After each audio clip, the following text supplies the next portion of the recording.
I don't know. That's shampoo. Dead plant.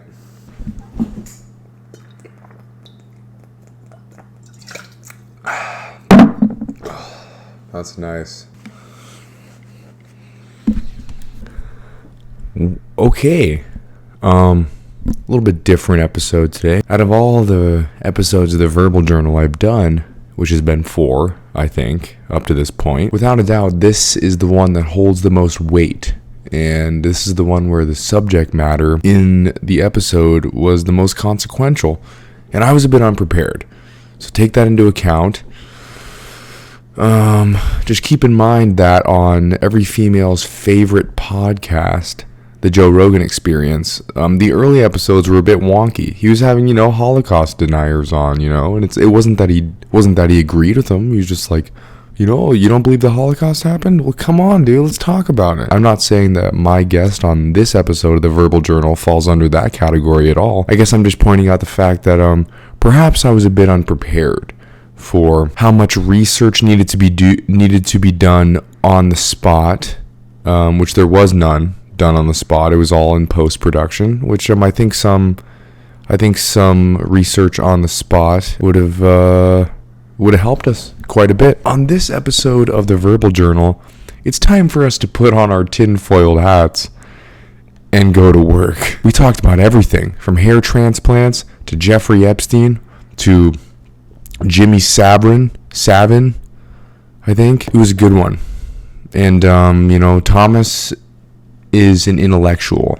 And I am an aspiring intellectual. So the entire podcast, I was a little bit of a step behind him. And I think that shows, but nevertheless, it had to be posted because this is how I'm bettering myself. Through learning new things, challenging my attention span, which is, somewhat poor. Once again, I'm recording the intro to a podcast right after work. And once again, I am tired. So how about that? Ladies and gentlemen, without further ado, this is the Verbal Journal with Thomas. Enjoy. She may contain the urge to run away, but hold her down with soggy clothes and breeze blocks. Cetirizine, your fever, scream me again. Never kisses, or do you ever send a full stop? Do you know where the muffins go? They go along to take your honey. Way down how we build our breakfast down and say my love, love, love, love. You know what Ryan was telling me yesterday that the Japanese people, they take stationery really, really seriously. So you can get a pen for like $300. And I was thinking about why that was, but then once I thought about it for a few seconds, it makes all the sense in the world because I write a lot, and a shitty pen is so shitty to write with. True. Because it's like scratching, and you feel like you can't get into your flow. And apparently, high quality Japanese pens, it feels like you're writing on a cloud. I assume they're very well engineered. Yeah, probably. That's kind of one of the things the Japanese are known for. Yeah, and it probably flows with your hand. And it probably fits the shape of your hand in a way that normal pens don't at all. I don't really know what the upper limit of craftsmanship on a pen is, if I'm being entirely honest. I don't really know at what point are you just paying for a nice brand name or something like that. Right. This is my Supreme pen. It cost me $3,000. Yeah. I was able to sell off my left kidney, so they gave it to me for free. Absolutely. Yeah. Yeah, I was thinking but about I had to have a Supreme tattoo on the other kidney. Yeah, and then at a certain point, you're just convincing yourself, this really is the best pen that I've ever used. This really is terrific. I was thinking about this, and I feel like one of the silently extremely valuable companies in the world is Bic. I think they do a lot. I'll put it that way. They might even be up to some evil, nefarious things, and no one has any idea. You think so? I mean, I wouldn't be surprised. I mean, think about the markup on their biggest items, lighters and pens. Think about that. I mean, how much does it cost to create one of those pens? Maybe, I don't know, 10 cents. and they sell probably much less than that at this point. You know what I mean? Especially since all of that production is over in like third world countries. And they probably use like slave labor and stuff like that. Probably. I don't know about Bic in particular, but that's kind of the modus operandi. Yeah. What's that shirt you're wearing? I've seen you wear this before. I've asked you about it. What movie is it from? True Detective, which is one of my favorite shows, the first season. And I like it because it actually has some real-world conspiracy connections. You know what I mean? It's about two, detectives. Why it's called True Detective. And they're investigating, like, a series of occult murders where, like, they think the deaths are, like, ritualized, essentially. And it leads them to, like, the remnants, like the offshoot of a cult that they tease as having connections to like the government and like large corporations and shit like that. So even though they're out there stopping the evil that these like two hicks in the backwoods of Louisiana are committing, those hicks are really just like the tendril or the appendage of a much larger beast that's in power. But initially they think that they have a pretty close idea of what it is. Like, oh, these guys must be at the head of it, and they realize that it's a much bigger thing. Exactly. And so it's based in the U.S. It is. Oh, okay. Yeah, I thought the South. The Japanese is basically just for like exactly. Yeah. Okay. It's for style points. Okay. Yeah, I saw Matthew McConaughey talking about an issue that we're both facing. You know, because someone said, you have the best hair in acting. And he's like, I was actually losing my hair. And I started rubbing rosemary on it every day. Yeah. And I had a little silver dollar back here, And he said it helped him grow it back. So I've been taking Nutrafol. Oh, yeah? And then I rub a little rosemary on the widow's peak and on the little back here, I have a feeling that the mission of trying to defeat Mother Nature will not be a fruitful one.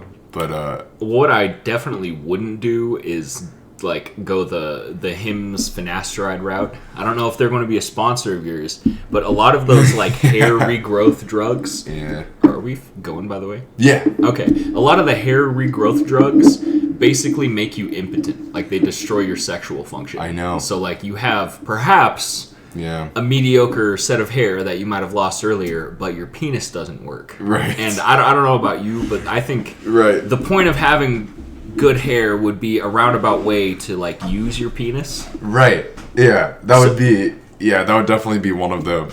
It's like, oh, wow, I'm getting all these great women because of my hair that I haven't lost. Right. But I can't fucking... Yeah. What do I do? Well, I do know that one of the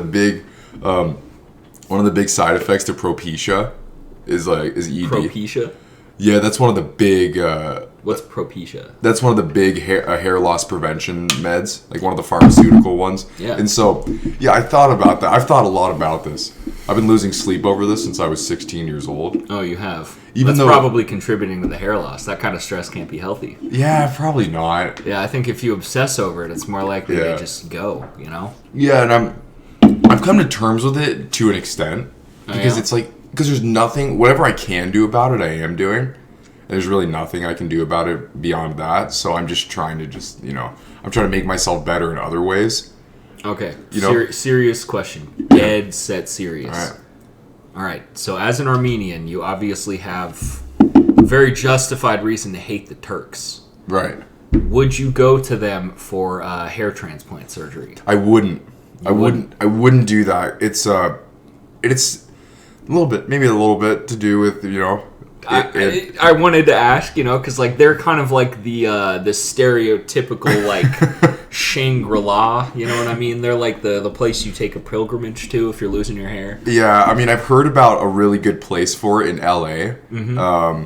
It might be run by Turkish people. You don't know. It could be. Yeah, it could be. You could get there and they're like, they got the little fezzes and stuff. Yeah, like Will Ferrell in Austin Powers. Yes, exactly. I don't recall your name, but your fez is familiar. Yeah, mean, it's a little bit, that I wouldn't want to give my business to the people who killed my people. Of course. But also, it's about $5,000, and I've seen pictures of failed hair transplants. Yes. And that would be so demoralizing. And then also... I actually have never seen a picture of a failed hair transplant. It's pretty bad. I'll put some on the screen. It's do you kind of end up looking like... what are those fucking things called? You know, the pieces of pottery that you would grow... chia. Chia pets, yeah. Is that how you end up? I've seen some hair transplant pictures where they cause really bad swelling, and the dude kind of looks like a gray alien, you know what I mean? Yeah. With the bulbous head and the eyes. Yeah, I didn't... Well, when I went to Turkey, I didn't know much about it at the time, and so I'm on the plane ride home, and I see all these guys with mangled heads that look like they're just bloody in thousands of spots, and I was like, what the is going on? And then I came to find out that that's what it was from. But basically what happened was the guy had, in the picture that I saw, the guy had hair here, and then back here there was nothing, like beyond here, which is terrifying. So he had like a little flop coming forward and then just nothing. Yeah. I feel like if that happens to you, your only real option is to go like real hard into gothic subculture. Yeah, because that does have like a bit of an emo flair to it, it's a little punk, I guess. But just dye that strip like, I don't know, like checkered or something, like black and white checkered stripes, and then you're just running around at like hardcore shows, crowd killing. And then you could convince people, and even maybe yourself, like, this is intentional. Brush it over one eye. You know what I mean? This is a stylistic choice I'm making, and it's fine. But I don't know. And also, I've been trying really hard over the last 3-4 years to just be more confident. And for me to do something like that, it would be kind of demoralizing. It would show that I'm like not truly confident in myself. Of course. So, and while I am trying to do things to prevent the baldness, I only want to do it if it's natural. I don't want to do some weird shit like that. I mean, it's just... I don't really think there is a truly natural way, or we probably would have found it by now. Sure. You know what I mean? Do you think in like 100 years there will be no male pattern baldness? I mean, the advances they're making in medical field. I don't really want to forecast 100 years into the future, because I feel like we're in a really fucked up transitory period right now. Yeah. Like, you know what transhumanism is, right? No, do tell. So there are some people in the upper echelons of society. A very notable person that you could look up. He works for the WEF. He's a piece of shit. His name is Yuval Harari, and this dude talks about like hacking the human animal and like transcribing the human spirit into code. Essentially, these people want to like transcend the limitations of the human body with technology, and it just... all of it sounds fucking awful, because it all flies in the face of like what makes a human life enjoyable. It's all about like, they call it the fourth industrial like revolution. Oh, okay. And it's not cool. Like, these are the same people who are discussing like, water, is it really a human right? You know what I mean? Like these people are the absolute worst to be taking us down that path, because they're not going to make it like cool and fun. It's going to be like slavery and hellish capitalism that turns like every little piece of you into like some monetized value unit. Well, when was the conception of this idea? Oh, it goes back way far, man. Way far. You start getting into like these certain thought groups have been in action for like hundreds of years. Someone to point to is Aldous Huxley. He wrote Brave New World, which is a dystopian future story that people talk about hand in hand with like 1984. You know 1984, right? Mm-mm. Oh man, okay. So Brave New World and 1984 are like admittedly high school level reads, but they both discuss like very different dystopian futures. One of them is like all about surveillance and suppression. 1984, censorship. It's all about like brutally beating you down both physically and mentally until you like can't even conceive of resistance. Like, they literally talk about like they're actively working to destroy language so that people can't even express like the thought of wanting to be free. You know what I mean? There's not going to be like a word for freedom.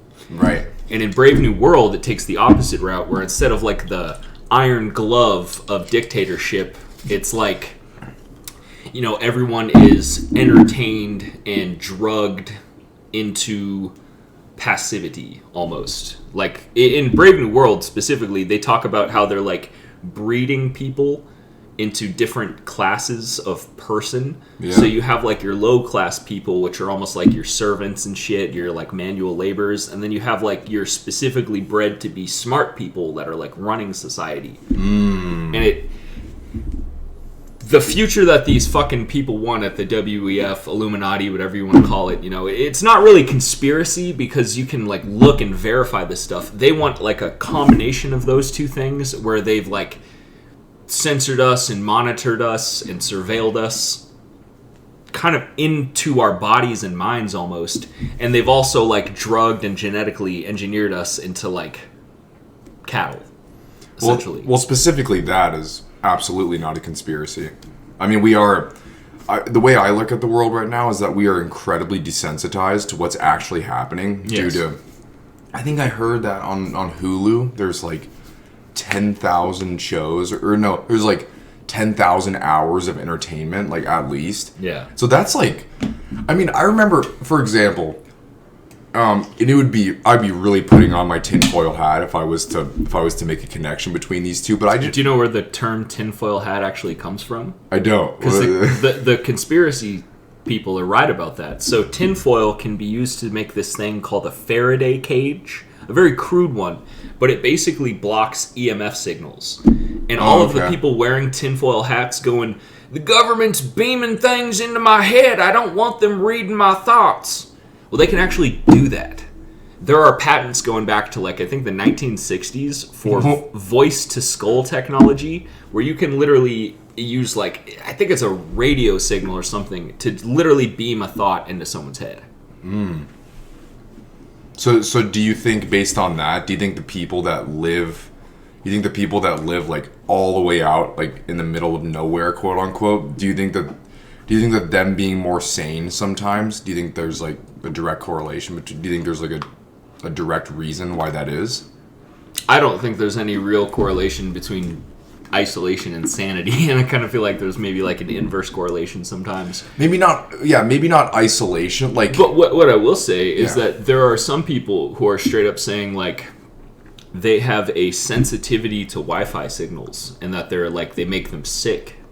So there are people who are like basically trying to form communities where they don't have 5G networks and all that shit because they can like literally feel their health being impacted by all of the radiation. Because like all of these things, they don't, like your cell phone isn't beamed directly to it. It's like 5G works at almost like a radius, and everything in that radius is irradiated. So it's like getting, the size of the 5G particles, they're so small that they basically go right through your skin and into your organs and shit. So you're basically, it's like standing next to a microwave that's open. Yeah, I mean, they have phone cases now that block EMF. What would you say, EMF waves? What do you mean a phone? Like I know they have like little Faraday boxes for your phone you can put them in, like when you're sleeping at night. Well, I've seen ads for like literal phone cases that, they block like the EMF signals or waves, like, you know, because it can also severely disrupt your sleep as well. Oh, that's one of the huge things. Yeah. Sleep, it affects your like cellular regeneration. Like it has a marked effect on people's health, and it's to the degree of like we don't really know how bad it's going to be, and there are some people who are like basically ringing the alarm bell that it's going to be really bad, like the longer we're exposed to this, you know what I mean? Yeah, and it's all sorts of things, like it's all sorts of things from the literal things in our environment, from our food, from 5G, from the 5G waves, like literally getting into our bodies, but then also all the distractions and stimulation that we have. What I was going to say was that there was a day when there was it was like one of the last presidential debates, and then on that day, on the very same day as the presidential debate, there was like 2 shows that dropped the new seasons. Yeah. And one of them was The Bear, which is extremely popular. I like The Bear. Oh, it's really good. But imagine how many people took their focus away from the debate that decided the leader of the free world, and instead flipped over to Hulu. So I have a perfect example of that. Do you remember the Johnny Depp and Amber Heard civil trial? Hell yeah, I watched that shit on YouTube. That was so, yeah. Do you know what was happening at the exact same time? What? Ghislaine Maxwell, Jeffrey Epstein's accomplice, and in my opinion, his handler, the person actually running the operation, she was under trial in New York. And the trial was a complete sham. They were basically attacking all of the accusers as like gold diggers and prostitutes. Right. And they didn't even talk about the most important thing of the Epstein stuff, which is that they were spies. It was espionage. It was blackmail for Israel, Mossad, to essentially get our politicians and some of our rich and famous, our influential people, in sexually compromising positions with minors on camera to then hold over their heads to make them beholden to Israel. And do you think, I mean, I know that the O.J. Simpson trial was broadcast on TV. Yep. But I had never heard. There's been a lot of artists and actors who have been in very hot water since the O.J. Simpson trial, leading up to the Amber Heard trial. Well, the O.J. Simpson trial was a murder case. The Amber Heard was just a civil dispute. But what I'm saying is that the same way that you were talking about with like the new shows dropping at the same time as the presidential debate, that is a real thing that happens where they fluff up like a completely bullshit story to get everyone's attention, to divert attention from, like, in this case, one of the biggest scandals in U.S. history. I would say the biggest, being swept quietly under the rug. So do you think that's why they broadcasted it so much and dropped so much material on it? Yeah, that's crazy. So let me just ask you point blank. Yes. Did Jeffrey Epstein kill himself, Tom? No. Okay. He was definitely murdered. I don't even... he might not even be dead. I'm going to leave the he might not be dead thing just kind of like as a floater, in the sense that, like, the pictures of his corpse that they released, one of the, like, distinguishing features on a human is their ears. It seems very strange to say, but, like, the attachment of their earlobes, it's like, it's kind of like as distinct as your fingerprint almost. Right. And the picture of Jeffrey Epstein's corpse had different ears than his normal self. I don't really know how to say that otherwise. So basically, they could have, like, used a fake body or a patsy or just like another person. That's the same reason why a lot of people believe that Joe Biden had a body double. Because of the earlobes. Yeah, they kept changing. Yeah, I don't know if... I think he has attached earlobes, and and then the other, other versions of him had detached. Yep. Which I've never been one, mostly because there were also height differences. Well, there was a Biden appearance where he was like 6 to 7 inches taller than he normally is. Which, I mean, that's... Leaders do use body doubles. It is a thing. But, like, I don't even know if Biden is, like, alive. You know what I mean? He could have died a long time ago, and they're just, like, puppeting, keeping the show running. But back to the Epstein thing real quick. So... Epstein didn't kill himself because he basically not only has dirt on, like, the deepest, darkest blackmail, like,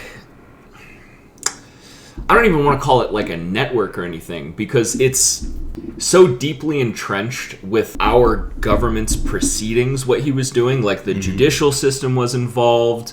We're talking the intelligence agencies, so definitely the CIA. The executive branch definitely knew what he was doing because Bill Clinton rode on his fucking Lolita Express a ton of times. So it's basically like our entire government is caught up in this Epstein thing. So there is no way that they would have let him talk. And it's not even our government. One of Jeffrey Epstein's closest associates was Prince Andrew. And there's pictures of Prince Andrew hanging out with underage girls. You know what I mean? And there was that interview with Prince Andrew, and he seemed like he was shitting bricks. I don't sweat. I've actually got a medical condition in which I do not sweat. So to claim that I was sweaty is completely false. Oh, God. Some shit like that, yeah. Regardless of if you know facts about a certain situation, us humans, we have like a sixth sense, or where we're looking at somebody or we're talking to somebody, and it's like, I feel like there's I feel like he's full of shit. You know? There's a bullshit meter. Even though, yeah, like, I didn't look into it at all. I watched a lot of things on YouTube, a lot of interviews. Mm-hmm. But, yeah, watching that interview with the BBC, I was just like, he's probably guilty, man. He's guilty as sin. Yeah. And, like, I don't know if you remember this, but he basically took a break from the public eye and, like, hid for a while. I do remember, yeah. And then when he came back, the reporting on it was like, the triumphant return of Prince Andrew to the public. He definitely wasn't hiding for being a nonce. Right. No diddling of children occurred underneath the royal crown. Let me just throw this out there. Yeah. You know who Jimmy Savile is, right? I've heard the name. Who is he? He was a extremely popular British television star, and he was very close with the royal family, and he was a prolific pedophile. Like, he would get allowed into, like, the sick wards at hospitals to go in and, like, diddle the cancer kids and stuff like that. Like, why? Really, because he was such a powerful individual? Yeah. And people would even make jokes about it in the BBC, and then you would watch the people that are interacting go like, you can't talk about that dude. Shh. And what was his role? He was just a television personality, you know what I mean? I think at one point he actually got to be like a head executive in the British Broadcasting Company. I don't know. I just know him as a sicko. I don't really know his backstory super well. I just know that, like, he had connections to the royal family, and he faced zero justice throughout his life, even though his, you know, sick behavior was, like, well known to the point of, like, being like an inside joke almost. Yeah. Going back to the whole Epstein Island thing, yes. It seems like a really easy test to pass in order to not have something to hold against you. Yes. When you're faced with a situation where you might be able to make sexual contact with a minor, yeah, like a 13-year-old. Mm-hmm. It seems like most half decent human beings would be able to be like, oh, I'm not gonna do that. That's disgusting. So, I completely agree with you. Right. But I think in a lot of circumstances, how it's actually presented is like, okay, you're about to go up to the next level. You know, you're basically proving to us that you're cool enough to, like, get more power, get more trust, get higher up in the Illuminati or whatever you want to call it. But it's basically, it's not like, oh, we've caught you fucking a kid. It's like, we're going to let you do it, we're going to film you do it, and then, like, we're going to reward you for playing ball. It's like a gatekeeping thing almost. They say, hey, man, you want to go do stuff with this kid? And you go like, what the fuck? Yeah. You're not getting into the party. Right. You know what I mean? You might even get, like, shot or something like that. Ghislaine Maxwell, the woman who had that trial in New York that was, like, completely overblown by the Johnny Depp thing. Mm-hmm. Her dad, Robert Maxwell, was essentially like a dual spy for British intelligence and Israel's Mossad. So he was, like, one of the biggest names in the intelligence community. And all of his daughters have gone on to do, like, really sketchy shit. Some of his daughters went into the tech industry, and they started making programs that essentially had back doors that Mossad and Israel can, like, access. So if their company sells you a program, Israel now has access to everything your company's doing. And that's what some of his daughters did, and one of them, Ghislaine, went on to partner up with Jeffrey Epstein to do this honeypot blackmail operation on behalf of Israel.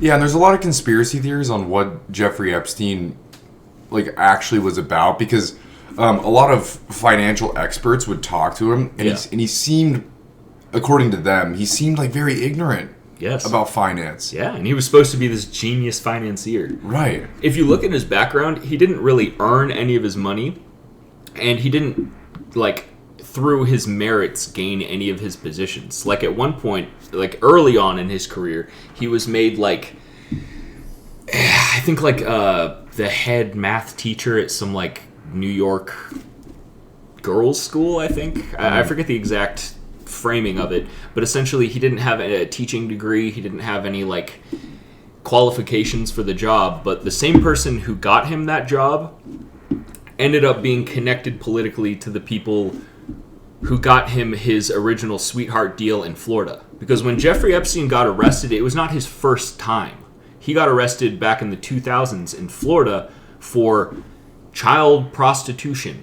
And it got walked back. He got a really sweetheart deal in which he didn't even have to, like, show up to prison. He was, like, let out on the weekends and stuff like that. Isn't that what happened? Isn't that what happened in when he was serving time before he died? Also, wasn't he let out for like many hours a day? I'm pretty sure. If there is, I'll put an article up on the screen if that is true. I know that he got that deal in his original arrest. Yeah. I don't know about the higher up one because I think the second time he got arrested, I think they kind of knew the jig was up a little bit. Yeah. When it comes to all these like mysterious things that like no one knows about, like I think about like the idea of like Epstein Island, and it's like just this thing that I can't even like ground myself or like orient myself in terms. Mm-hmm. It's kind of like when you're reading a book and you're trying to piece together what the setting is, but you can only piece together what a setting is based off what you know. Okay.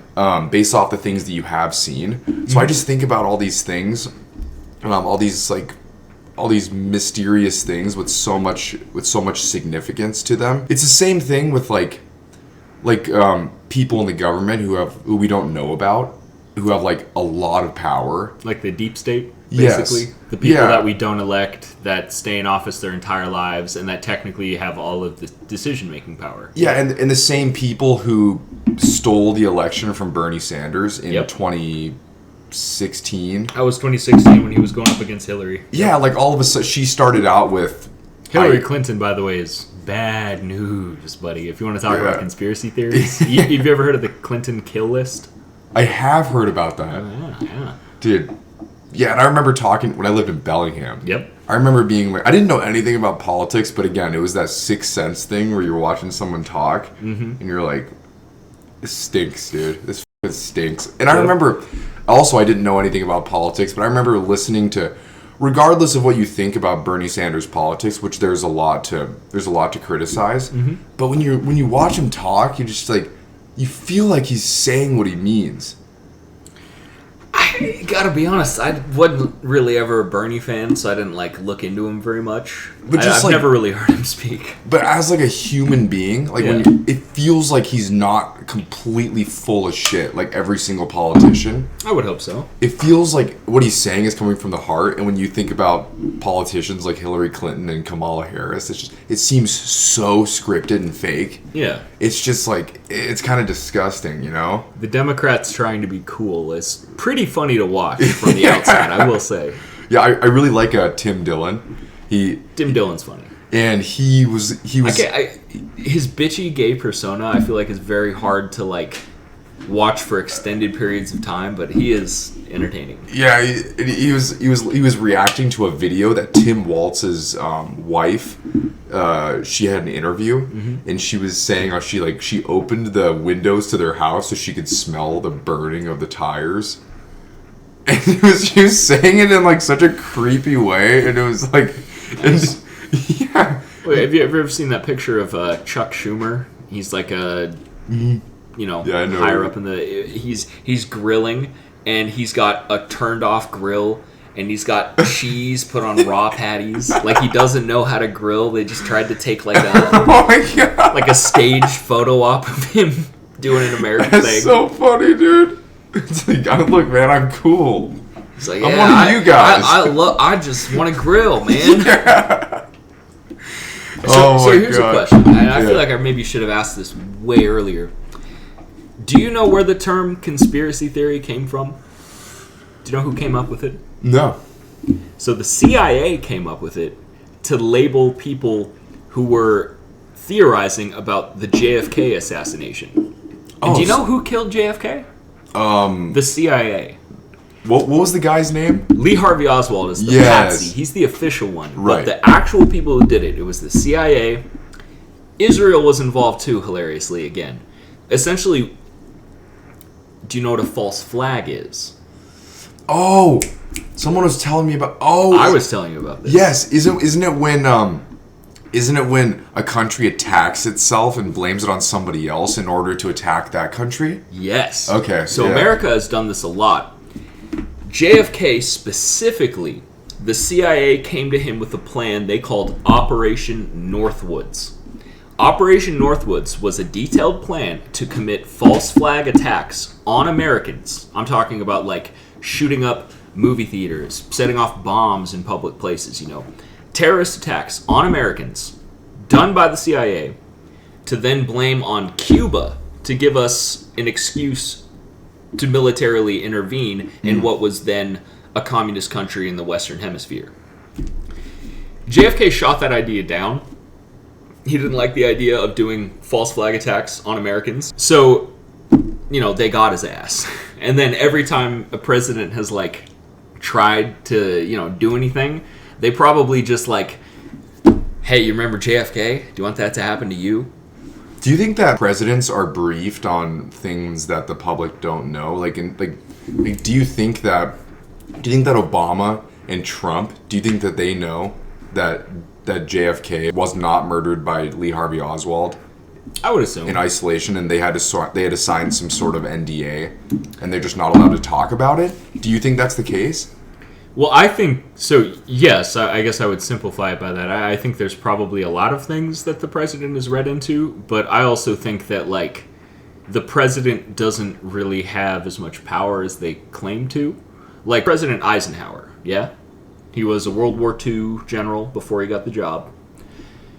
His final speech upon leaving office is hugely important. He basically spent the whole thing warning the American people about how powerful the military-industrial complex had become, and basically saying, hey, we need to dismantle this thing or it's going to steamroll us. It's going to grow into a monster that we can't control. That didn't happen, and we've seen that monster grow and grow and grow and grow. You know what I mean? At the end of the day, all of these perpetual wars that we're in, they're destabilizing other places. We have economic reasons to be in the places that we are. I had a military friend of mine who had gotten out a couple years prior, and he ran me through the list of all the countries that we were currently militarily occupying, you know what I mean? Mm-hmm. And then he named off the natural resources that each country had that we wanted, Okay. So it was the military-industrial complex, which then was huge and assassinated a president, has gotten even huger. The term conspiracy theorist was created by people who want to trick you and don't want you to realize that you've been tricked. You know what I mean?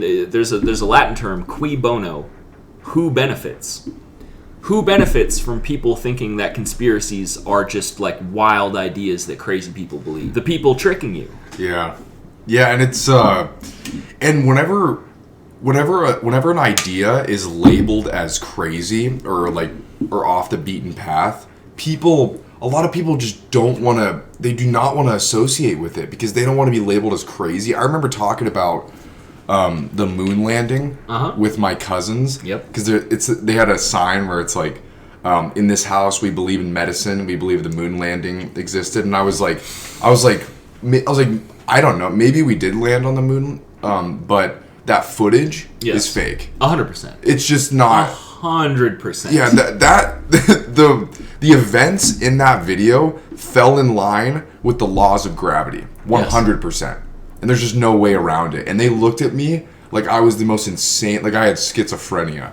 Yeah. And it was just come on, guys, think about it a little bit. And then also, when I was living in Bellingham, I went to this girl's house for Thanksgiving. Mm-hmm. And her family and her family friends were extremely educated people, all college professors. Yep. And this was in the midst of COVID. And COVID. Yeah, and we can get scamdemic. Yeah, and we can get into that. But so we're there, and so we're all walking around before dinner, and we're talking, and they asked that we wear a mask, and inside. Yes. At the dinner table. Did you have to wear the mask at the table? I'll get to that. When we're walking around the table, they asked that we wear masks, which I felt sort of uncomfortable, but it's you're allowing me into your house. I'm going to do what makes you comfortable. It's I love your family friend. Of course. Like the girlfriend that I was dating at the time, she was the love of my life. I was like, of course I'll do this. It's a small price to pay. Yep. But then when we sit down at the table right next to one another, we can take the masks off. And then one of her cousins gets up to go get seconds from the kitchen where nobody is. Yes. And she puts on her mask to go to the kitchen. And it was the most eye-opening moment to me. I just couldn't believe what I was seeing. I couldn't. For the life of me. And I never view myself, I'm not the most knowledgeable person. I think I'm somewhat wise. I think I can read into a situation pretty well, but in terms of knowledge, I have a long way to go. Yeah. But I remember looking at like what was happening, and I was just like, how am I the only one that's seeing this? You guys are college professors. I don't understand this. And it was just a testament to how amazing the media is at casting a narrative. Because when the pandemic started, yes, I was afraid when it started. Was this like the Spanish flu? Was this going to kill 60% of the population? Like, I didn't know, but then we never course corrected. Yes. Once we knew more about it. Yes. And the experts didn't want to admit that they were wrong initially. So then this fear, especially on the west side of Washington, this fear kind of stayed, even though we knew what made people more susceptible to the illness. Have you ever heard the term trauma-based mind control?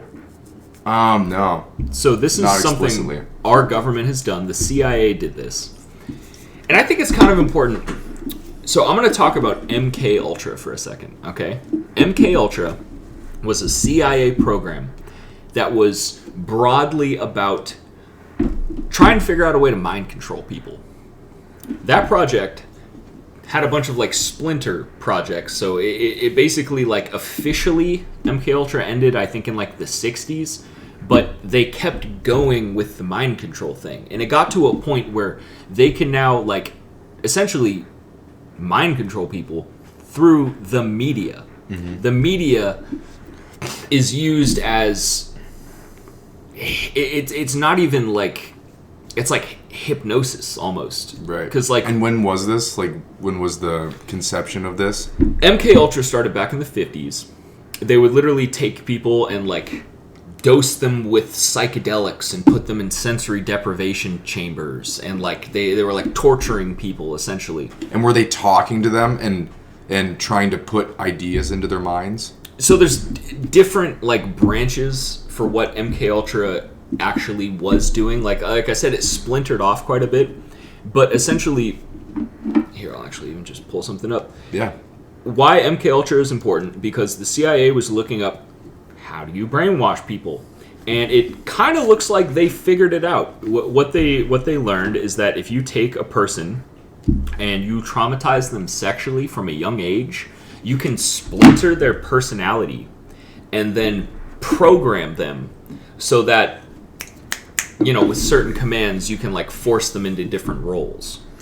Yeah, I mean that makes sense. If something that traumatic happens to you, your mind does the thing that we all have the ability to do, which is to like disassociate or to like block it out.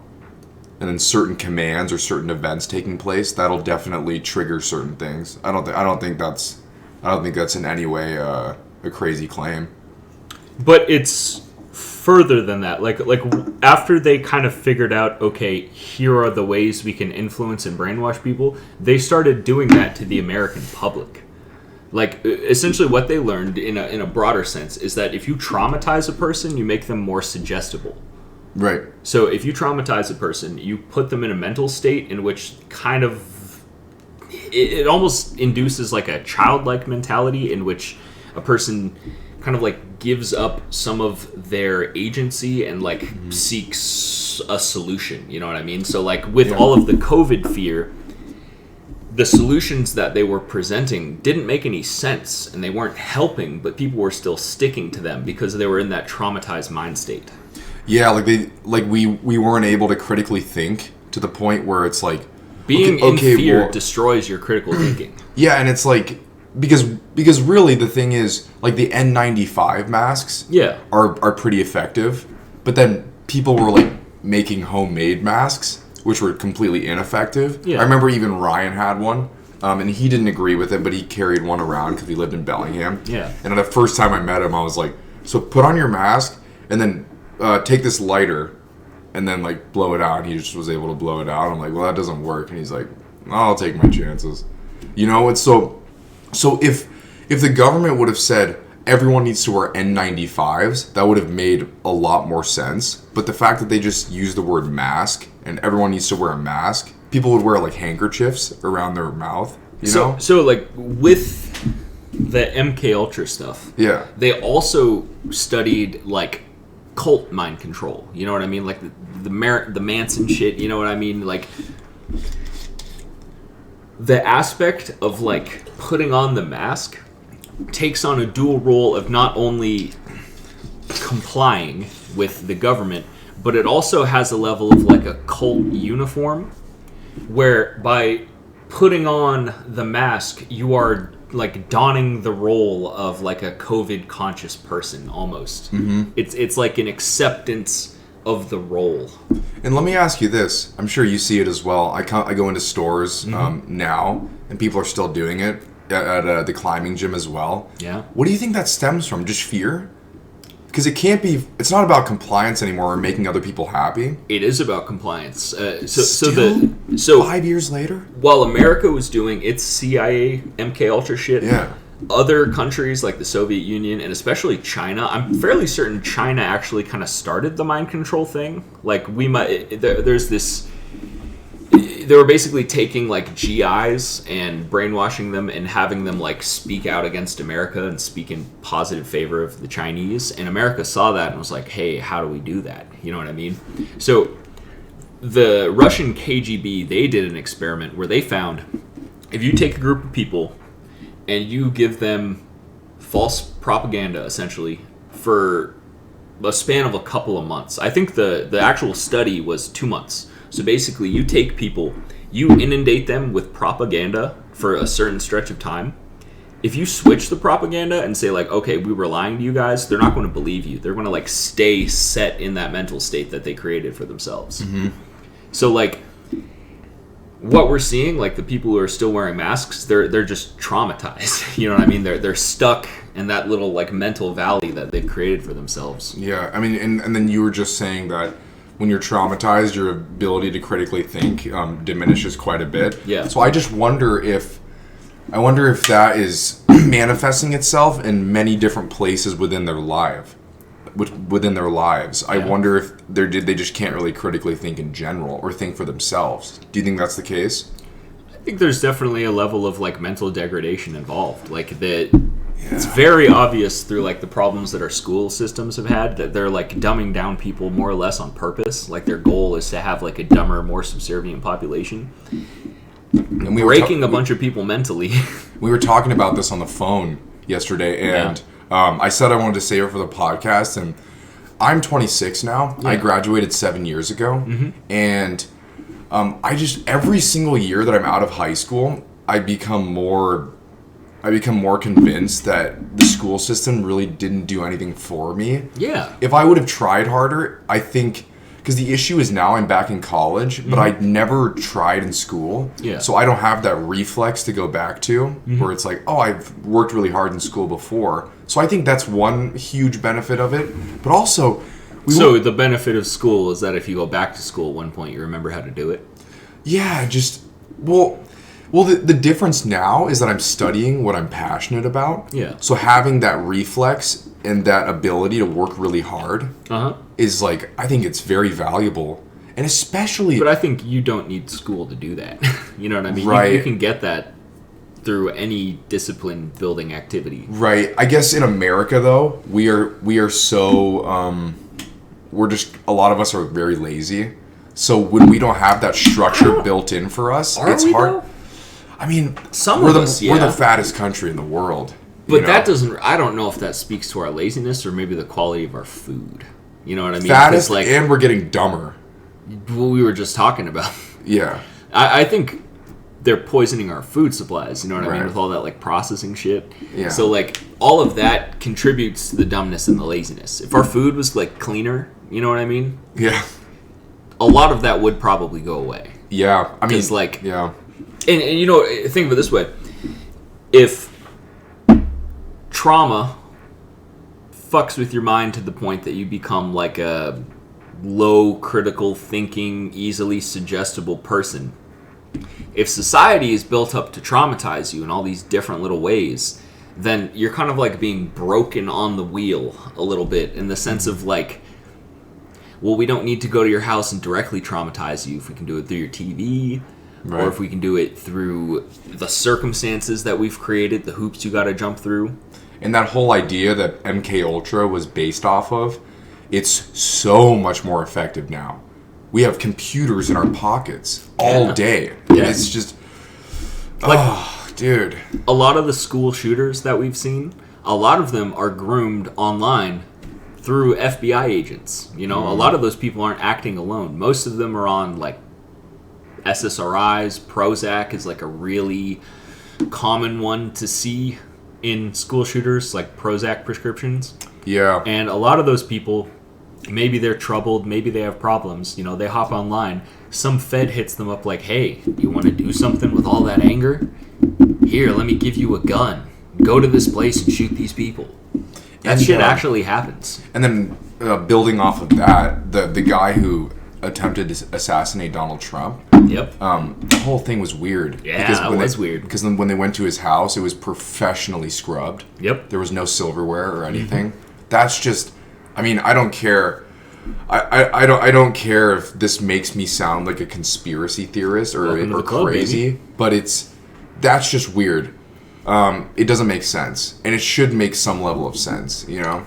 I mean, you would think that the guy who tried to shoot the president would be like one of the, like, you feel like we would know everything about him, but no one even talks about him anymore. He's gone. And like, you know, normally, I mean, think about how much we know about fucking Ted Bundy. You know what I mean? The more infamous you are, the more people tend to dig into you. Right. So for him to attempt to assassinate the president, and then for, like, you know, him to be a ghost with no background, no history, a very unclear motive. What was his name? Thomas something? Yeah. I couldn't even tell you. I don't even fucking remember. Right. It's wild. Absolutely wild. And did you know he was in a commercial for BlackRock? I did. Yeah. I saw that. And that's like one of the most evil Illuminati companies on the fucking planet. Absolutely.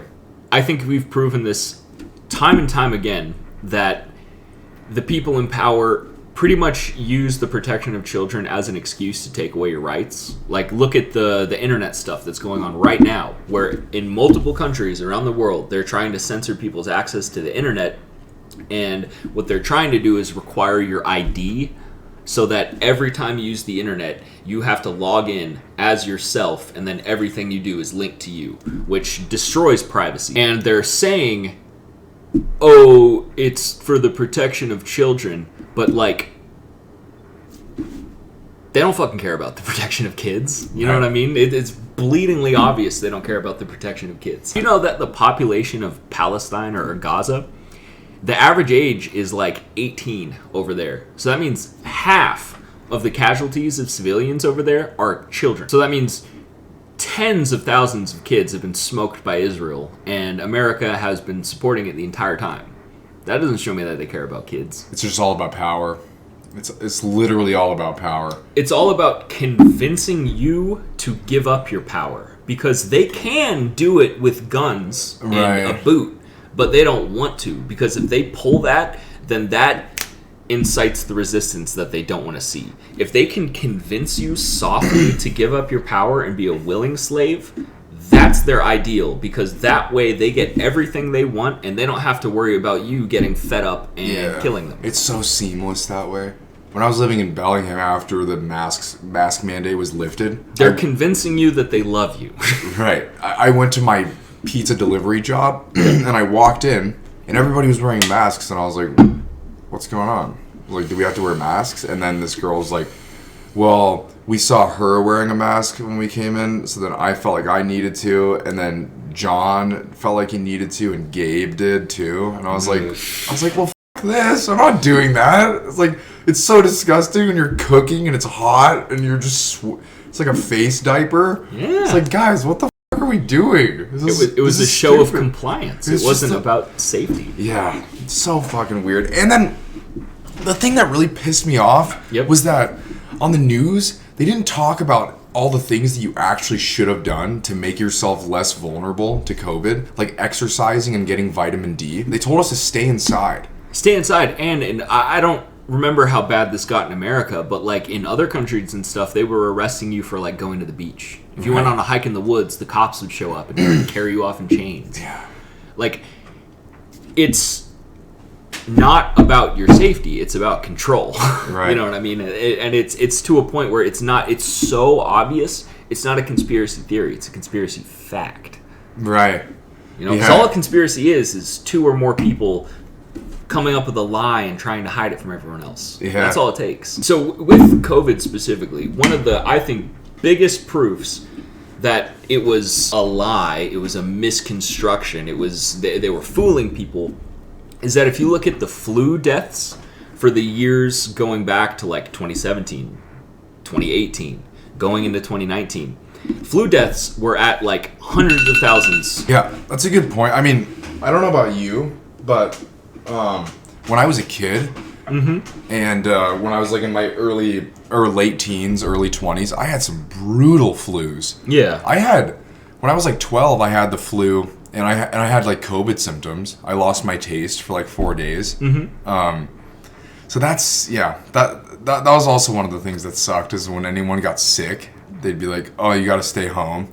But it's like, there is other illnesses, to be fair. Yeah. You know?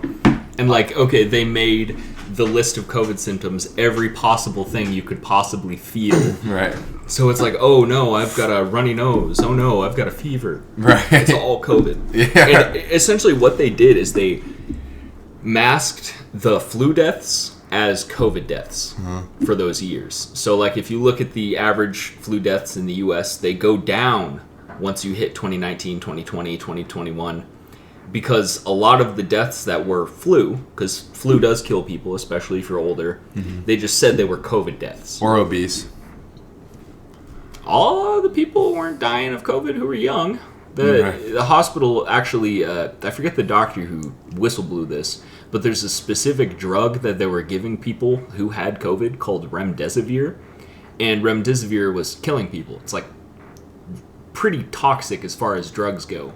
Like, I don't know if you've heard the stories about, like, kidney failure during COVID. Like, people were saying, oh, you get COVID, it'll destroy your kidneys. No, it was the drug they were giving people when they got to the hospital. And then to take it a step further, they were... and I have first-person experience with this. We had a close family friend. They were taking deaths that were not COVID, and they were putting them as COVID. We had a very close family friend, and he fell and hit his head. Oof. And due to like the head trauma, he died like a few days later. Yeah. And his death was classified as a COVID death.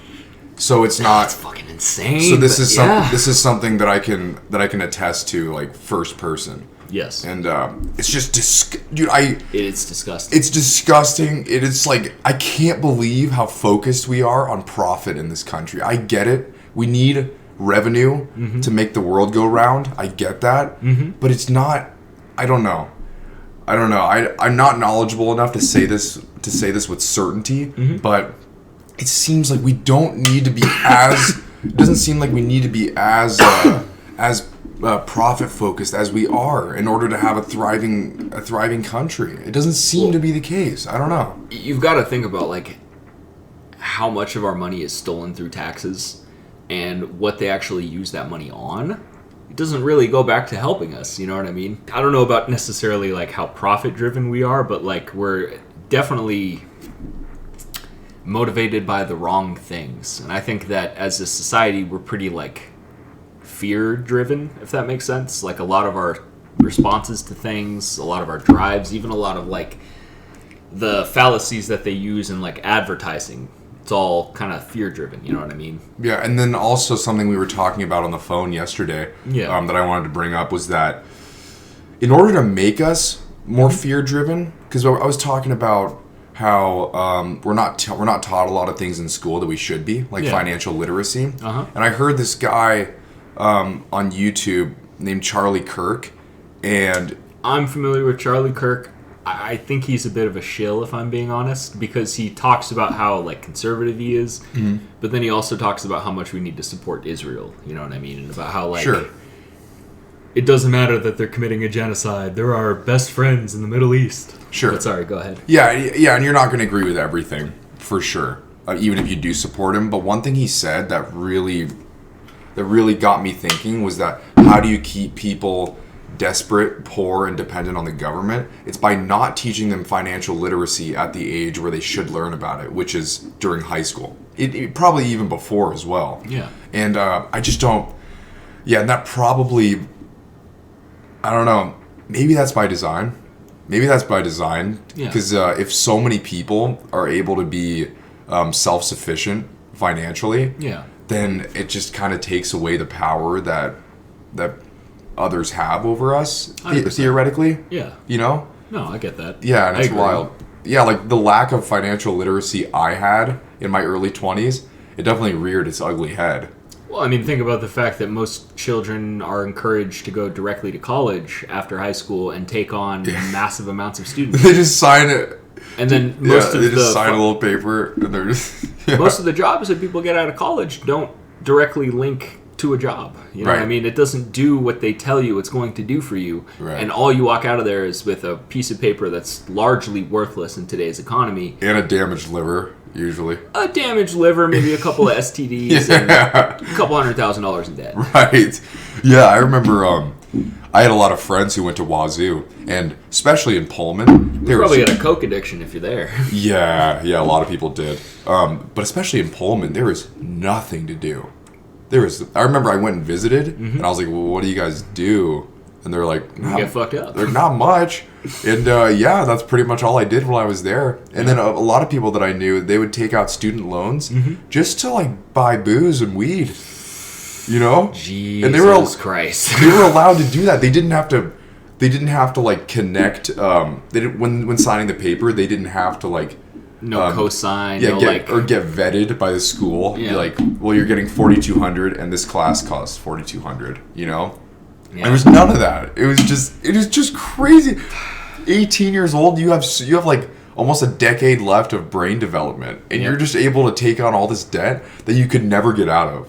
Well, that's another crazy point is that, like, you're stuck with that debt. Right. Of course, again, by design. Like, isn't that the one kind of loan that you can take that you can't default on? Yes, you can go bankrupt. You can declare bankruptcy based off any other debt. Yes. Yeah. Unbelievable, dude. I'm so glad I didn't go to college after high school. Yeah, I didn't... I mean, like, I gotta be honest, I was finishing college during COVID, and that was the most bullshit experience ever, because all my classes were online. I'm like, I have a physical campus. Yeah. You know, all, like, the networking opportunities that people lost. I mean, like, that's the fucking crazy thing about COVID. Did you know that the average death of a COVID victim in most countries exceeded the average age of death? So if you were dying from COVID, you had actually lived longer than the average. Huh. Like in America, I think the average COVID death was like 80, and the average age of death is like 75, 76. So like, we were sacrificing our youth, our economy, like the development of our youth. Yes, to keep some people who had already lived past their prime alive. Right. Didn't make any fucking sense. Yeah, I mean, it's not that I hate old people. It's just that, like, if you're old, you're going to die at some point. Yeah. You know what I mean? The fact that, like, children lost out on development from having to wear masks, like seeing a person's facial expressions when you're young, you're literally constantly taking in information, especially as a baby. Yeah. So, like, to lose out on facial expressions, communication skills, we might have like a generation of psychopaths popping up. You know what I mean? Yeah, and I don't know if there's a direct correlation to this, but sometimes some like high schoolers will come into the restaurant that I work at and they'll be eating together, and it's just weird. How so? I haven't interacted with high schoolers very much. Like, and because of my job, I do a lot of the time. Yeah. They'll come there for dates. I guess that's like their nice night out or whatever, and they'll be sitting across from one another looking at their phones, and each of them will be smiling, but it's nothing to do with the person that they're out to dinner with. Yeah. And it's like, dude, I'm not that old. I'm 26. But for me, I feel like a boomer looking at them. Yeah. I'm in disbelief what I'm looking at.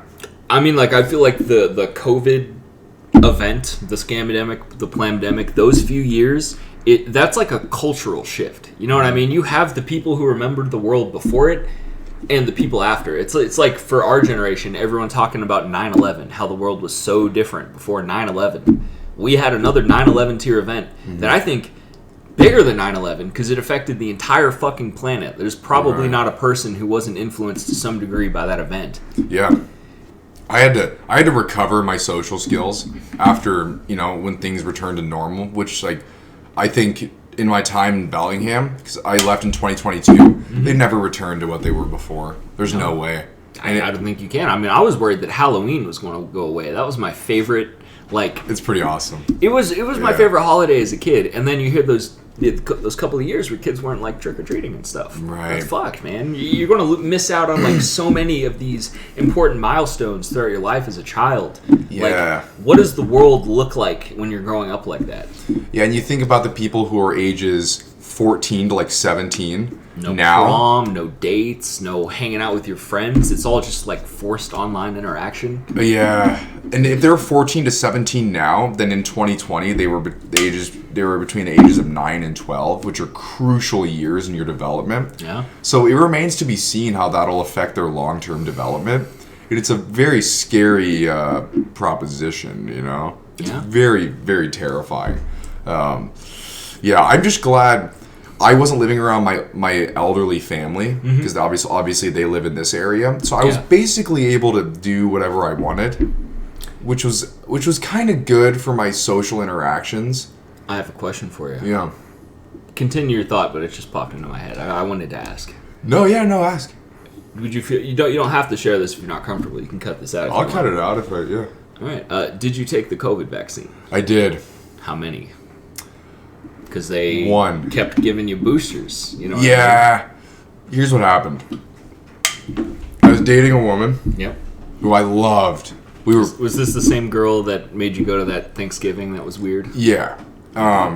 She's the love of my life. She's still one of the greatest people I've ever met. And she said, like, you got to get it. And also my family is full of doctors. So they're like, you got to get it. Uh-huh. And it was weird afterward. I got it. And then I went home and I started to feel, like, ill a little bit. Yeah. I took a 30-minute nap. And I had, like, the best sleep of, like, my entire life. And I woke up so refreshed. And it was just weird. Okay. But yeah, I did take it. And I feel fine. You know, I haven't had any major health events. Good. But also, it's just been a few years, so... That's the scary thing about the COVID vaccine is that a regular vaccine, which those already have a bunch of problems, you know what I mean? You can't sue for any injuries you get from a vaccine. That's another crazy thing. Is that because of the emergency aspect of it, or no? No, that was a thing for years beforehand. Okay. But a normal vaccine, the development of it takes about 10 years. Right. Because it can take about 10 years after getting a vaccine for any bad things to show up. It can take decades for any adverse reactions to show up. So that's why when you give a person a vaccine, you have to follow them for a long time to make sure that their health stays. You know, and I mean, in 10 years, a lot of things can happen to a person. A person can make choices in that 10 years to compromise their health. But they're studied and all of that stuff is accounted for. Right. So to spend 2 years developing a vaccine for anything, you can't...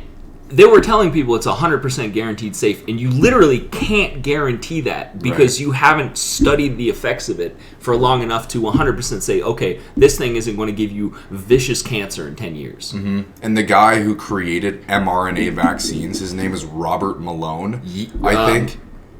I know who you're talking about. Continue. I think his name is Robert Malone. I'll look this up. I'll cite it. But he was saying that he's like, well, no, it's not. It's definitely not guaranteed that you won't get COVID when you get the vaccine. Yeah. It could make your symptoms better. Yes. and he got removed from Twitter. Yeah. And he got deplatformed, I think, from all social media. Yes. And they didn't want him talking about it. And it's just so He created weird. the technology they use for the vaccine. What's I'm almost afraid to ask this question. Mm-hmm. What is your opinion on Dr. Anthony Fauci? Oh, he's a demon. So, okay, I will give you the skinny on him. Okay. So, Anthony Fauci ran the AIDS crisis during the 90s and 80s. What do you mean ran it? He was the head medical guy in charge of, like, stopping AIDS from spreading. Yeah, he was, like, the guy in charge of the AIDS response. Yeah. He did the same shit we saw during COVID, just scaled down. So, like, the same stuff he was pulling during the AIDS crisis, he took all that and did it to everyone during COVID. So, like, during AIDS, it started off where, like, okay, this is only homosexuals, right? It's only through sexual contact. Well, then after a while, they started telling people, okay, you can get AIDS from toilet seats. You can get AIDS from your chef who happens to have AIDS and he's cooking your food. If you both got cuts. If a woman has AIDS and she fucks you, then now you have AIDS vaginally, not anally. If you have vaginal sex, now you have AIDS. But what they found out, what happened during the AIDS crisis, why people were dying, is that essentially homosexuals during that time, there was a thing in the party scene where they were mixing two specific kinds of drugs. One of them was poppers, and that was killing them. That's why you were getting like the sores and stuff. Anthony Fauci had this drug on the shelves, and this drug that had been tested for cancer, he started prescribing to AIDS patients, and that drug that he was prescribing was killing everyone he was giving it to. So that's why AIDS was so fatal, is that everyone who was everyone who's diagnosed with AIDS was then prescribed with this drug, and the drug would kill them. So they were using those same the tests, the what are they called? There's like a 3-letter acronym for the kind of tests you're using during COVID. PVR tests? PVR, that sounds correct. Although one of those letters might be PCR. PCR. Mm-hmm. Okay. That's okay. what it was. Yeah. They were essentially using those same kind of tests to test for like HIV and AIDS and stuff.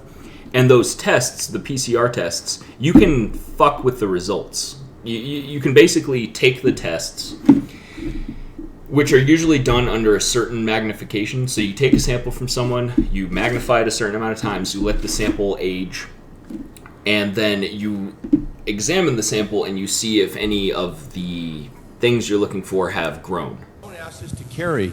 How do they misuse PCR to estimate all these supposed free viral RNAs that may or may not be there? I think misuse PCR is not quite. I don't think you can misuse PCR. Actually, no, the results, the interpretation of it. See, if you can say, if they could find this virus in you at all, and with PCR, if you do it well, you can find almost anything in anybody. It starts making you believe in the sort of Buddhist notion that everything is contained in everything else, right? I mean, because if you can amplify one single molecule up to something that you can really measure, which PCR can do, then there's just very few molecules that you don't have at least one single one of them in your body, okay? So that could be thought of as a misuse of it, just to claim that it's meaningful.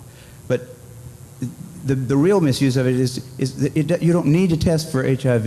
You don't need to test for the other 10,000 retroviruses that are unnamed also in the subject. See, somebody that's got HIV generally is going to have almost anything that you can test for because they have definitely been. HIV is a fairly rare virus.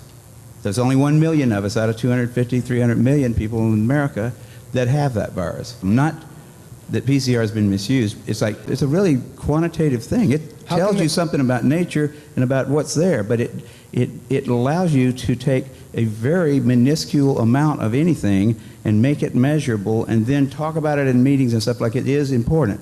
See, that's not a misuse, that's just sort of a misinterpretation.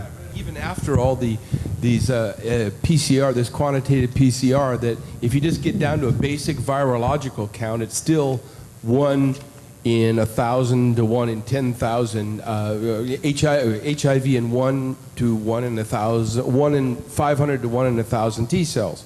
It is. No, there's very little of what they call HIV, and what's been brought out here by Philpott and Isai already. The measurement for it is not exact at all. It's not as good as our measurement for things like apples. An apple is an apple. You know, you can get something that's kind of like, if you got enough things that look kind of like an apple and you stick them all together, you might think it's an apple. But and HIV is like that. Those tests are all based on things that are invisible, and the results are inferred in a sense. PCR is separate from that. It's just a process that's used to make a whole lot of something out of something. That's what it is. But it's not. It doesn't tell you that you're sick, and it doesn't tell you that the thing you ended up with really was going to hurt you or anything like that. Well, if you take the sample and you put it far enough out, then you can get a false positive, where essentially you let the sample develop for a certain enough time, a certain number of cycles, and then essentially your false positive rate goes up really high. So they were using the same kind of tests. They were lying to people about the transmission of the disease in order to generate fear, and then they were prescribing drugs that were harming them. So like these same tactics were done during COVID, and it's because Fauci was the guy running the COVID response. And what's the benefit? What's the benefit to false positives? Is it just compliance? Well, you can show that more people have the disease than actually do. You can make the disease look like it's a bigger problem than it actually is. But what are the benefits? Is it just is it purely financial? Is it financial and compliance? Well, I think at that point you're asking why did they run the pandemic, and I think that's a bigger question. But I think why Anthony Fauci is important is because he took his expertise in faking pandemics with AIDS. And I'm not saying AIDS doesn't exist. I'm saying that like more people were diagnosed than actually had it. They ran false narratives through the media that made people afraid of the disease. And then the health option that they offered to people who they diagnosed with HIV and AIDS killed them. Right. And that's why AIDS isn't fucking fatal anymore, is because they stopped prescribing that drug to people. Yeah, I mean, people are living a long time. Magic Johnson, he's still alive. He heard about the drug that they were prescribing people that was harming them, so he just never took it. He's in his 60s? Yeah. Yeah, that's wild. Yeah, I mean, a lot of people thought he was going to die, you know, because he got diagnosed. AZT. AZT? Okay. AZT was the drug that Fauci was involved with. Let's see. Do you ever bite your mustache hairs? Like, I usually tend to keep this? them pretty short for that exact reason. I don't like when they flip into my mouth. Yeah. I'll be honest, I trim it mostly because I hate it when it gets in my mouth when I'm eating a woman out. Okay, fair enough. You gotta keep it functional. I'm on the fence about this mustache I got going on. I think it looks like you kind of have to trim it slightly. It looks like it's a little bit longer on one side than on the this other. side. Yeah, ever so slightly. Okay. Just yeah, dude. I don't. Well, this will be my second podcast with the mustache, and I'm thinking if I have 2 podcasts with the mustache, then maybe that's enough for me. But also, once I do a clean shave, I look really young, and people like just don't take me as seriously. I'm not saying lose the mustache. I'm just saying clean it up. I know, but it's so like you got that one little bit that's longer on this other side. Interesting. Okay. You just gotta push that up slightly. Yeah, I haven't noticed that. Interesting. It's on this side, it's on your lip line. Yeah. On this side, it's not. Oh, okay. So yeah, AZT. Mm-hmm. Interesting. Essentially, why Fauci's bad. He knows how to deceive through statistics. He doesn't give a fuck about people dying, and he's very willing to do gruesome medical stuff with zero guilt. And do you think simultaneously with people being more manipulatable now, do you think also because we have access to the internet and we have the ability for us to attain information it's with so much ease now? Do you think that allows us to detect bullshit easier now? Yes and no. Okay. Yes, because the information is out there, but also no, because they're actively scrubbing and censoring the internet. You know what I mean? Like, Google doesn't pull up the stuff that you look for every time you use it. You know what I mean? Yeah. Essentially, while these things are out there, and I think there was probably like a very strong golden age, like early 2000s into the 2010s, where things were much more open. But I think at this point, we're at a very scary crossroads with the internet, where they're getting to a point where they want to basically lock it down completely. Because, like, let me put it this way. If who you are online is tied to who you are in real life, 1-to-1, with, say, a social credit score attached, and that social credit score, say, influences your ability to get loans, affects the jobs you can get or the pay at which you can receive. If you go online and you start criticizing the government, well, they can flag that, they can ding it to you. Now your social credit score has gone down. Maybe you're even flagged as a threat. Maybe you get arrested because you posted online. There's movies about that. I saw like a short from a movie. Sorry to interrupt you. They actually completely took away freedom of like online speech in the UK to the point where if you're an American citizen and you go over there and you post stuff that they don't like, they can arrest you. Your freedom of speech doesn't count in the UK. I heard about that. One of my favorite YouTubers, MMA Guru, he's British, and he was talking about that too. He's thinking about moving to the States because it's getting rough. It's rough out there. Bad in the UK, man. But but the idea of having a social credit score is just so interesting. It's the same sort of, it's as intriguing as that movie with Justin Timberlake where they have minutes, or they have like, oh yeah, and you have to like, you get minutes for working and you can like trade them. It's like money. Yeah, and it's just so interesting because anything, like you go get a coffee, it's like, that'll be 5 minutes. Like, 5 minutes? What the hell? Yeah. It was 3 minutes a month ago. And they're like, I don't know what to tell you, man. Or they go to a casino and it's like, I'll do a year. And everyone's like, what the fuck, dude? You're betting a year? It's just that's just super fascinating to me. And that, because like, so in China, they have a social credit score, like it's implemented there, and they're trying to bring that to the West. But in China, it's to the degree of like, okay, let's just say you're sitting on a bus. You smoke a cigarette on the bus. Smoking isn't allowed on buses. Right. A camera on the bus tags you, and your social credit score has been deducted by the time you step off the bus. Mm-hmm. And their social credit score is incredibly malicious, because if you have a low credit score and you communicate or interact with other people, it can lower theirs. Right. So it gets to the degree of like, you become a social pariah because your score is so low. So like, it doesn't just work to like control you externally, it controls you internally, because now you have to police your thoughts and actions and who you interact with. Like it's that, to bring it back to that Yuval Harari guy that I mentioned earlier, the transhumanist. That's what he talks about when he talks about like hacking the human animal. You know what I mean? They don't just want control of your body, they want control of like your mind and your thoughts and shit. They want it so that you have like a fucking brain chip and then you literally can't think outside of the prescribed programmed thoughts. Right. Yeah, that's like horrifying. Your Elon Musk Tesla brain chip has detected an aberrant thought, administering mid-level pain to your spinal cord. I'm guessing you turning your blood into acid for 0.5 seconds. I'm guessing you would never get Neurolink. Fuck no, man. Yeah. Hell no. I mean, just imagine you're just sitting there and all of a sudden someone has downloaded nightmarehell.exe directly to your brain. Yeah. And then you experience 10,000 years of hell. Right. Yeah, because only the positives of it are talked about, really. Which you know, which are good. The positives are cool, you know? Like, if you have dementia, all of a sudden you don't.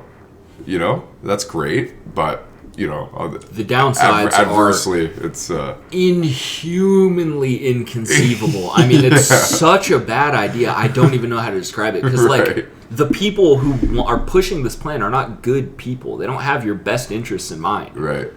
They want you to be a little slave bot, and they want to live in, like, a perpetual paradise where they don't have to do anything other than... eat and fuck and do drugs. Right. Yeah, these billionaires, it's sometimes they can do a really good job of putting on like in like an interview or something. But the reality is they are so incredibly wealthy. They do not think about the things that we think about. They do not consider the things day to day that we consider.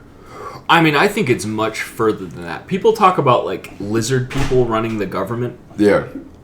I don't know how much I believe in it. I kind of feel like when you look at the higher echelons of society, like the control groups and the decisions they make, it all seems very anti-human. It doesn't seem like it would benefit any human to any degree. So it does kind of feel like there is some kind of inhuman element, but you can just chalk that up to like their mentality. You know, so one of the most interesting things about the Illuminati, and that's why I keep saying the Illuminati just as a catch-all, because like if you talk about mundane shit, financial control, that's one thing. These people have like a different religion than us, and it's a fucked up religion. It's not just like, oh, they're Christian, oh, they're Muslim, oh, they're Satanist. It's worse than that, and like the more you look at it, the more evil and inhuman it appears to be. Can you pause it real quick? I think Ryan needs to talk. Maybe cut this out. Did everybody those spaghetti cans? No. I rinsed them out. Don't rinse them out in the future. Oh, what do you need them for? There's still a lot of like stuff in there. I let it all settle. Like, We dumped it in there. Yeah. Cool. Sorry about again. He's worried about his Paschetti, dude. What the f***? His Paschetti and meatballs. Spaghetti and meatballs. Doesn't that look like the Statue of Liberty? Yeah. It looks similar. Yeah. There's where they compare the two. Look it in the face. Yeah. So all I'm saying is that the people controlling our society, they're evil. And what they're doing is that they are doing fucked up occultic things behind the scenes, and sometimes out in the open. They're giving us little hints, and the average person doesn't really conceive of it because they don't like believe in the same things that these people believe. Yeah. And they're kind of like taught to poo-poo them. You know, the idea of anything supernatural or anything having an unforeseen influence on people. You know what I mean? Like mind control can exist and the people can do it, but you can't really see it happening in real time. Yeah. Yeah, and that kind of goes back to what we were talking about earlier with all the distractions in the world. That helps so much with not being able to see things that are kind of in the open. Yes. And then also, even if you are like looking at it, maybe you've used up 90% of your bandwidth at home. Yep. You just were on Instagram for 4 hours and you go out and you're just like, your mind is just fried. Yeah. You know? Hell yeah. Ladies and gentlemen, this is the Verbal Journal with Thomas, last name. We're out. She may contain the urge to run away, but hold her down with soggy clothes and breeze blocks. Germaline, disinfect the scene, my love, but please don't go. I love you so, my lovely.